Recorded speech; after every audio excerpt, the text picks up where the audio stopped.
Hey, thank you for letting me do this. This is a lot of fun for me. I have to say, with all sincerity, this is by far the most difficult presentation I have ever done, period.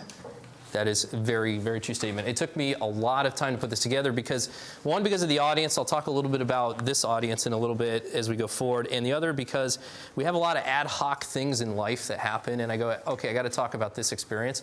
And as I'm trying to build the thing, I go, well, actually, I don't even know what I learned from that experience. So I don't even know how to communicate it to you. But I think it'll be informative. I hope it'll be informative. A little bit of background about me, just to kind of color what we're doing.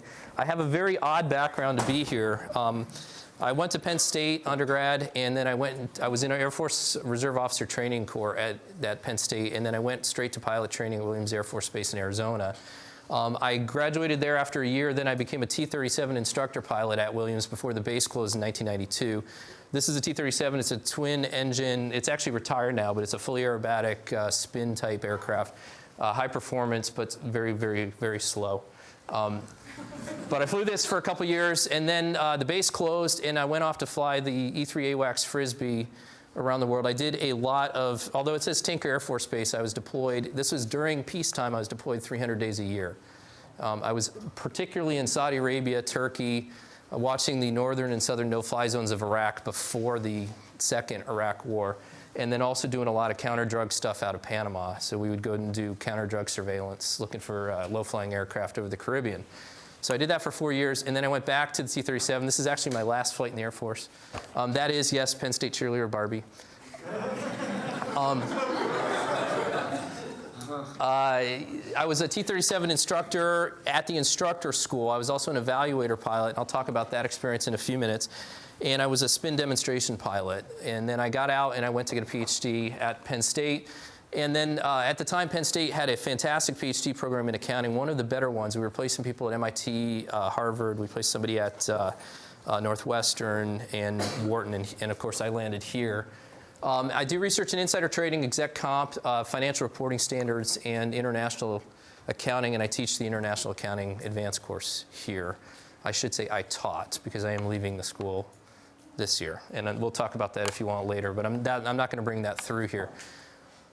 I have 2 daughters and a son, a brand new baby. He's 8 months old, and they love to draw pictures for you, and today is no exception.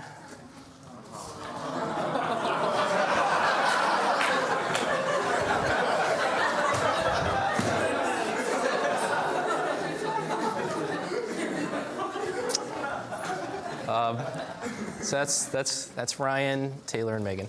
Why was I selected to provide this lecture? I actually have no idea. You would have found out. Well, okay, well, I'll tell you what I think. Is it because of this? I'm closer to dead than you.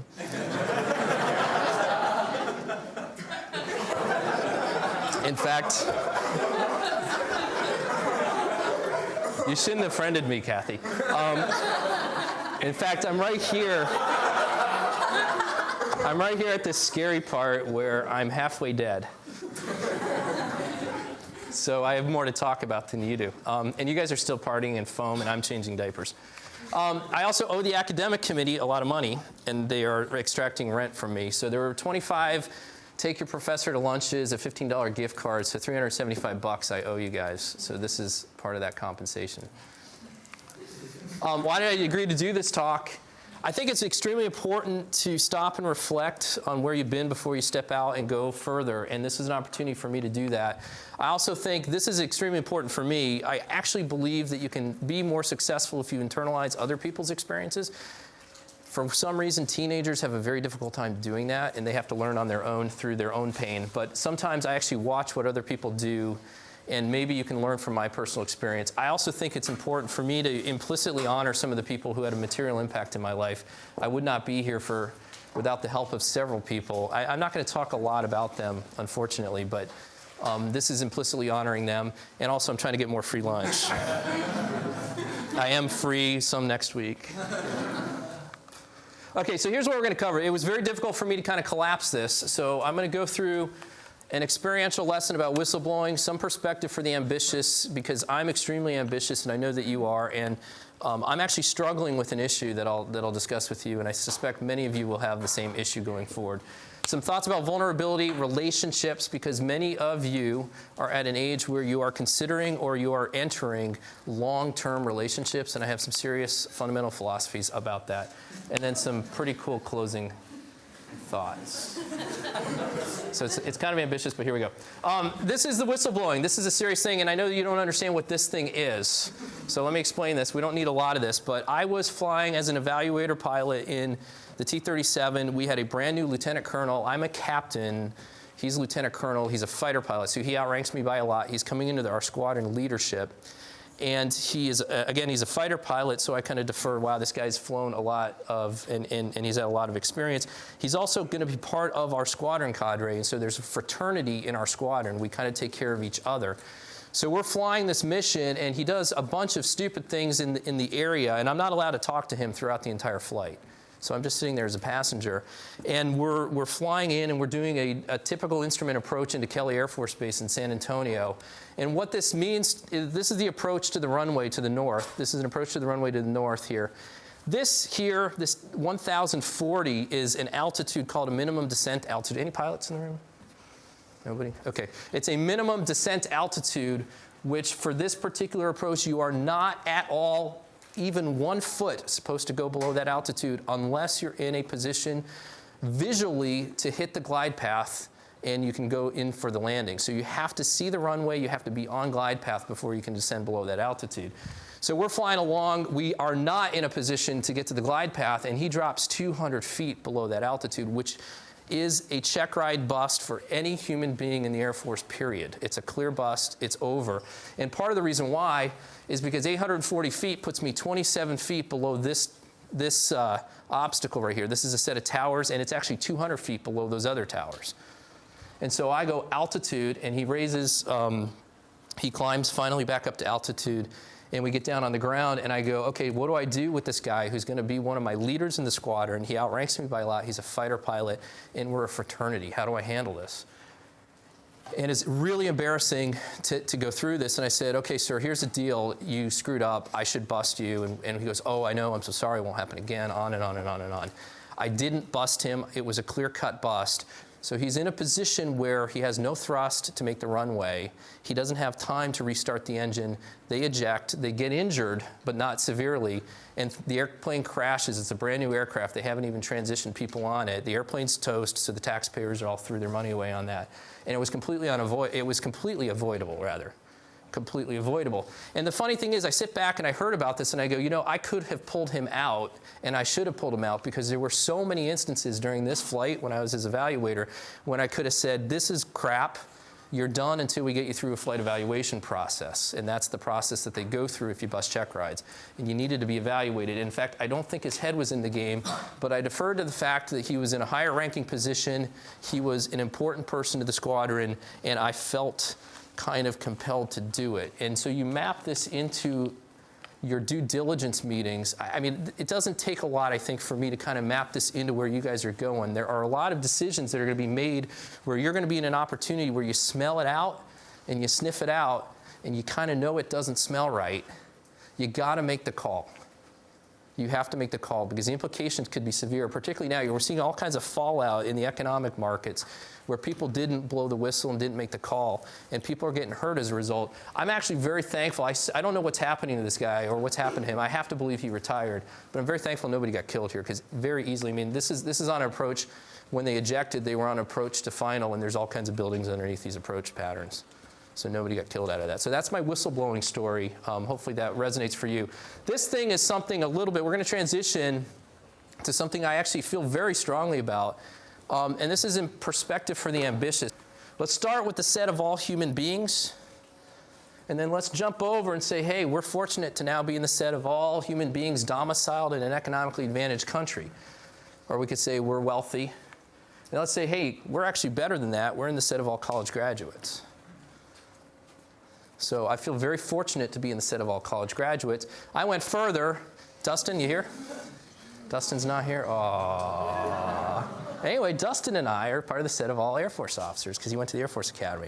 And that's a pretty elite set. If you think about the unconditional probability of going through college and getting an Air Force commission, it's a very, very small set of people. It's a very elite group, and it actually is a fraternity, implicit fraternity. So we're proud to be part of that set. But you know what? I actually got to a better set than he did because I was an Air Force pilot. And I say that jokingly, but it's actually serious because that's how people think in the Air Force. I'm sorry, that's how the pilots think in the Air Force. That's not how everybody thinks in the Air Force, but I will tell you that the pilots think that they're the better set. So I'm part of the set of the Air Force pilots, but I'm not a fighter pilot, and I want to be a fighter pilot. And I'm not a fighter pilot. And you know what funny is? All of my fighter pilot friends are pissed because they're not weapons school graduates. And all the weapons school graduates are pissed because they're not on the fast track for promotion. Let's map it into another one. This one I'm living today, set of all human beings, set of all literate human beings, set of all college graduates, set of all PhDs. How many people in the world have PhDs? Very few. Almost nobody, relatively speaking. How many of them are elite school professors? Do you have any idea what the probability is of somebody being able to stand here in front of you? You have any idea how low the probability is when you take a look at that, right? But that's not good enough because I want to be tenured.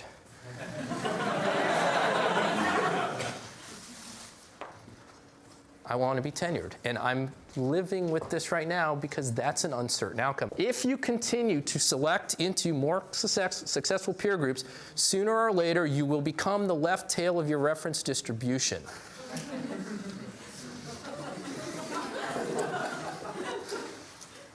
You're at Stanford University. There are Nobel laureates here. They're smarter than you. You're already in the left tail. Probably. Especially if you're Matt Armstrong. Is he here? He's not here. Okay, I can pick on Matt then. Okay, I'm going to pick on Matt. This, I think, is very critical, okay? Because we're ambitious. We want to continue. But the problem is, it is important. You should be ambitious. I'm ambitious. I will always be ambitious. The problem here is that ambition is addictive. I'll admit it. I'm addicted to ambition. An ambitious person might consider this to be a failure. And this could be wealth. I see it in my community. I live in Woodside. I know that I'm not a millionaire. I'd like to be a millionaire. And I can tell you definitively, without naming names, I know millionaires that are not happy that they're just millionaires. I know them. I can name them if you want, but I won't.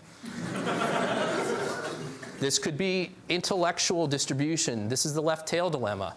This can be considered a failure, and almost every one of you at some point will face this. I am living it.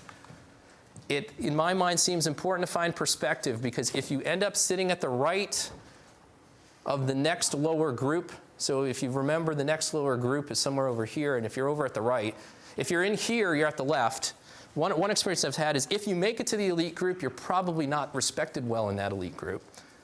You're probably the lowest ranking person in that elite group. And so you're not so clear it's a good thing to be in that elite group. But if you don't, you might actually have a better fit and be more productive over just to the left of that group. Or it might be a good time to look for something different to do. So that's the takeaway. This is what I'm wrestling with. But I think it's very critical, because I think you are all ambitious, and I guarantee you that many of you in this room will hit this if you have not yet already. The thing is, you guys are still early enough in your careers that you may not have gotten that far because you're still kind of working the ambition ladder. But you're going to hit this. This is something I think is kind of cool, because this reminds me of me and you. When I went through pilot training, the very first thing we did was discuss stuff before we ever flew an airplane. And they said, okay, you guys fit a certain pilot personality profile. And I actually borrowed this from some research that's out there about what a typical pilot, particularly a military pilot, is in kind of a personality. And I think that these kind of map in to you folks. Emotionally stable, low anxiety, low impulsiveness, except for Matt Armstrong. Conscientious, competent, high assertiveness, high achieving. And what I find particularly interesting is this low sense of vulnerability. Because we're control animals, and we're like, hey, I'm in control. I got it all covered. I'm a risk. You know, I know how to assess risks, and I don't feel particularly vulnerable. But we're all vulnerable. And I'll illustrate how I was vulnerable. February 8th, 1991, I was flying with Captain John Black. I was a T-38 student pilot in the supersonic jet. It was about the 11th month of a 12-month pilot training program. And we're flying at March Air Force Base, which is now closed. It's actually Air Reserve Base. This is the runway layout. This is runway 32, which means we're heading 320 on a compass when we're taking off. So we're heading 320 off of this runway. We're heading up that direction. It's at night on a night navigation mission. And because of the winds are coming from the right, they're coming from the east, I drift a little bit when I take off. That's natural. It's called crabbing. So that you can maintain your course, you crab into the wind as you take off. So my compass is 330 when I get a call from tower saying turn to 150, turn to a heading of 150. Pilots know that they always turn in the shortest direction unless they're told otherwise. And so I look down, I go, well, hell, it's 180 degrees. It doesn't matter which direction I go, I'm going to turn right. So I started a climbing right turn. 3 seconds later, I get a call, confirm you're in a left turn to 150. I go, negative, I'm in a right turn to 150.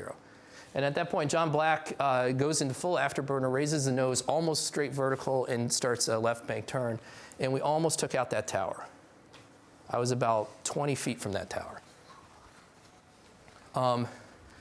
February 5th, 1992, I was an instructor pilot with Mike Wood, who was flying my airplane, and this is now a lieutenant colonel. I won't name who it is. One of my better students, actually. Anyway, he was flying lead solo. So this guy is flying lead solo, and Mike Wood's flying my airplane. I'm sitting on the right-hand seat. And we're flying a two-ship. I'll show you how close these are in a minute. We're actually 3 feet apart, 3-foot wingtip clearance. At 250 miles an hour, 3 feet apart. And he orders a pitch out, which means that we're going to do this maneuver. I'll show you a video of this in a second. We're going to do a maneuver. He's going to turn first, and we're going to wait a few seconds and turn behind him and then do some trail maneuvering. This is one of the most absolutely generic maneuvers you can possibly have. So this is how close we typically fly. And you're going to see 2 examples of a pitch out. The first is to the left. So this is a left pitch out where the lead goes first, and then the wingman goes afterwards, and then you'll see it to the right in a second. So there's actually, the wingman went too fast there. You're supposed to wait longer. So this guy turns into me.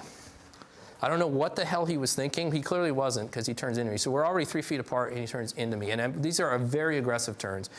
So I'm not even flying my airplane. I immediately jam the stick full forward as fast as I can. We go up negative G's, and we hit our head into the ceiling, and he flies over us by about 4 inches. Last vulnerability one, some of you guys have seen this. This is Captain Mike Colasso. He was a friend of mine. We were flying a low-level mission. This is in San Antonio. There was a lot of smoke in the air, so we had low visibility because of all these Mexican wildfires. And so we're flying a low-level mission. He yells, bird. I look up. There's a big black thing in my face. And this was a 14-pound turkey vulture that missed my head, went over the top, and impacted the tail of the airplane. So what's my point here? Even when you think you're in full control, you're incredibly vulnerable to environmental forces. This should seem obvious, and particularly for this group, you of all people, given the experiences that you've had with your cohort since you've been here, should recognize just how vulnerable we are as human beings. We're extremely vulnerable as human beings, even when you think you've got your shit together. Your vulnerability increases with success. The more successful you are, the more vulnerable you become, because you get complacent. I saw it in the Air Force over and over again. I lived it. I was extremely complacent when I was finishing up my flying tour because I was bored, and I've done it before. When you get successful, you get complacent. You also have increased tolerance for risk, and you also get rent-seeking threats, particularly if your success is financial. Your vulnerability increases, and what's funny is your sense of vulnerability typically goes down. And so I think it's important to continually recognize and embrace your vulnerability. I have a term for it called healthy paranoia. And I think it allows you to stay vigilant to ward off threats and help you stay grounded as a human being. In fact, I think the more you recognize that you're vulnerable, the more you can actually interact with kids and interact with your family. That doesn't mean be completely paranoid, but it means recognize that you're human. And the sad part is often it takes some sort of tragedy to somebody else to bring us back to this. Relationships. I know a lot about relationships. You guys are entering into long-term relationships now because you're at that age where you start thinking about relationships in more of a long-term basis. And one of the things that I don't think you're considering is that your career is also a relationship. I'll talk about that in a minute. But I can't say this strongly enough. The number one most important thing you need for a relationship is fundamental compatibility. I can't say that enough. If you don't have fundamental compatibility, it's not happening. It's not working long-term. It will not happen. And in order to get there, you have to know what it is you must be able to do and what it is you absolutely will not tolerate. And I use The Bachelor as the perfect example to illustrate this. Who watches The Bachelor? Yay! I know I'm doing this. So The Bachelorette starts Monday, and I'm open to a Skype chat room if anybody's interested. Monday at 9 o'clock. But let's take a look at The Bachelor history. This chart, thankfully, the Frisky.com, I've never been there before, but the Frisky.com had this chart, and it shows you all the relationships that they've had, although they're missing a couple on the end here. But they show you the success factors of all the relationships that they've put together, and actually, they claim that these two are still together, but in fact, they're not. Because Mary actually hit Byron and actually had to go to jail for that.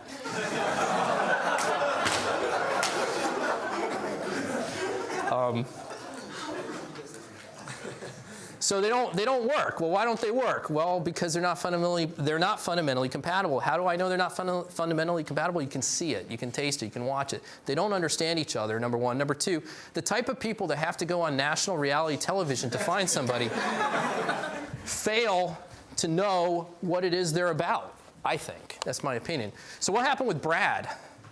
What happened with Brad? Somebody, come on. What happened with Brad? What happened on Brad's season? Say that again? He turned them both down. Thank you.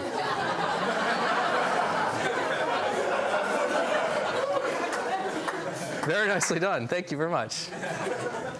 I think that's critical. Why is that critical? The media went ape over that. The media said, oh, he's an idiot. He should have picked one. And how could he possibly do it? I go, this guy's a hero because he recognized that he absolutely will not give up what he believes in to hang out with somebody who's incompatible.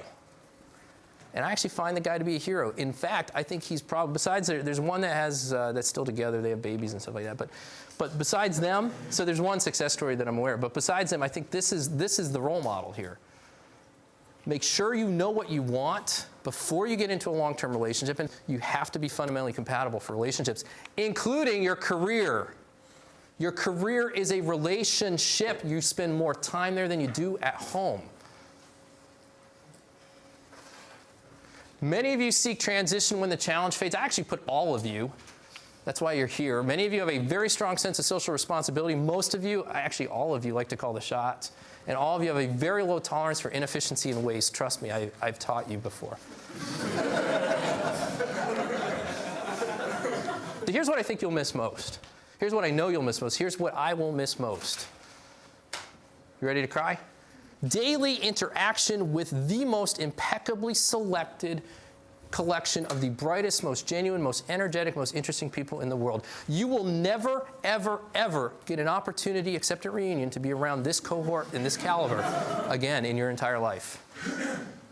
These people are fantastic. They're fascinating. They're very interesting. Why do I go to lunch with you? Because it's interesting. I actually get asked by the faculty, why are you going to lunch with students? Because they're interesting. More interesting than you are. No, I don't say that. Well, when you hang around Dave Larker long enough.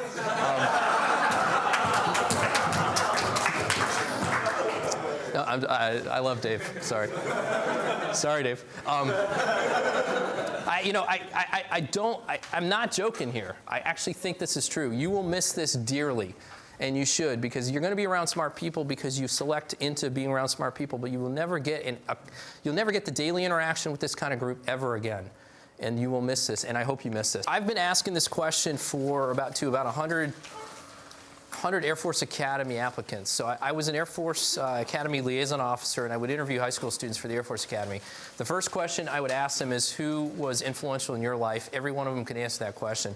I then would follow up with this type of a question, say, okay, who would say that you were actually one of the most important people in their lives, and they all stumbled and stopped. They could not answer this question.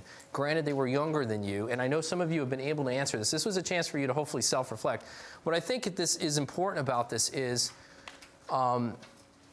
that I need you, I'm asking you to please expand this list. I don't care what's on the list. I don't care how deep it is. I don't care if it even exists. But I hope that you go home and start tomorrow to expand this list. And here's why. I can't give you a more sincere compliment than this. You guys are the role models for my children.